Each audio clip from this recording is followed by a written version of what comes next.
বল হাতে ভেলকি দেখালেন সাকিব, ব্যাট হাতে দায়িত্ব নিলেন আব্দুল্লাহ শফিক। টাইগার অলরাউন্ডারের বোলিং নৈপুণ্যে দুর্দান্ত জয় পেল লাহোর কালান্দার্স। করাচি কিংসকে হারিয়ে এবার শিরোপার আরও এক ধাপ কাছে চলে গেল সাকিব ঋষাদরা। বিপরীতে বাদ পড়ল ডেভিড ওয়ার্নারের দল। লাহোর কালান্দার্সের এমন দুর্দান্ত জয় নিয়ে বিস্তারিত জানবো রিপোর্টে।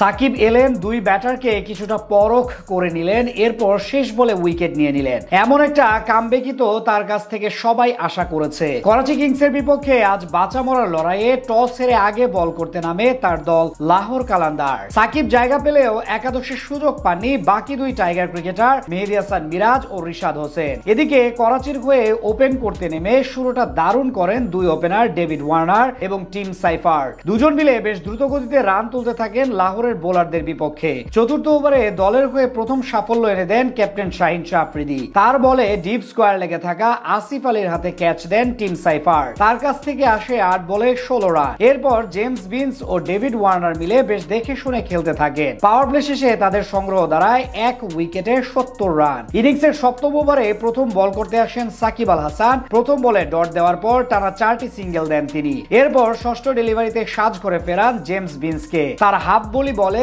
লেগ সাইড দিয়ে বড় শট হাঁকাতে গিয়ে ডিপ ব্যাকওয়ার্ড লেগে থাকা মোহাম্মদ নাইমের হাতে ধরা পড়েন এই ব্যাটার আর উইকেটের খাতা খুলেন সাকিব। তবে এক প্রান্ত আগলে রেখে তাণ্ডব অব্যাহত রাখেন অজি ওপেনার ওয়ার্নার। 31 বলে তুলে নেন অর্ধশতক। মাঝে ইরফান নিয়াজি ও সাদবেক চেষ্টা করলে উইকেটে বেশিক্ষণ থিতু হতে পারেননি। এদিকে প্রথম ওভার করার পর অজানা কারণে আর বোলিং এ আসেননি সাকিব আল হাসান। শেষ পর্যন্ত ডেভিড ওয়ার্নারের 52 বলে 75 রানের দায়িত্বশীল ইনিংস ও শেষ দিকে খুশদিল শাহর 14 বলে 27 রানের উপর ভর করে 190 রানের পুঁজি পায় করাচি কিংস।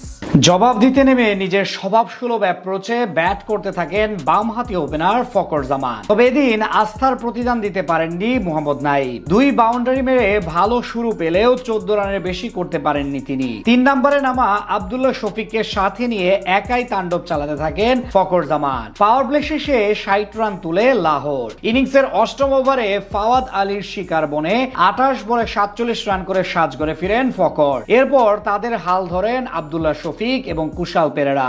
শেষ 8 ওভারে সাকিবদের দরকার ছিল 77 রান। সেখান থেকে এই দুই ব্যাটার মিলে বেশ দারুণভাবে এগিয়ে নিয়ে যেতে থাকেন লাহোরের রানের চাকা। মাঝে 24 বলে 30 রান করে পেরেরা বিদায় নিলেও অর্ধশতক তুলে নেন আব্দুল্লাহ শফিক। এরপর আরো 15 রান যোগ করে হাসান আলীর শিকার বনে সাজ করে ফিরেন তিনি। তবে শেষ দিকে ঝড় তুলেন ভানুকা রাজাপাকসে। তার 12 বলে 23 রানের ঝড়ো ব্যাটিং এ জয় নিশ্চিত হয় সাকিব ঋষাদদের। তবে শেষ দিকে ঝড় তুলেন ভানুকা রাজাপাকসে। তার 12 বলে 23 রানের ঝড়ো ব্যাটিং এ জয় নিশ্চিত হয় সাকিব ঋষাদদের।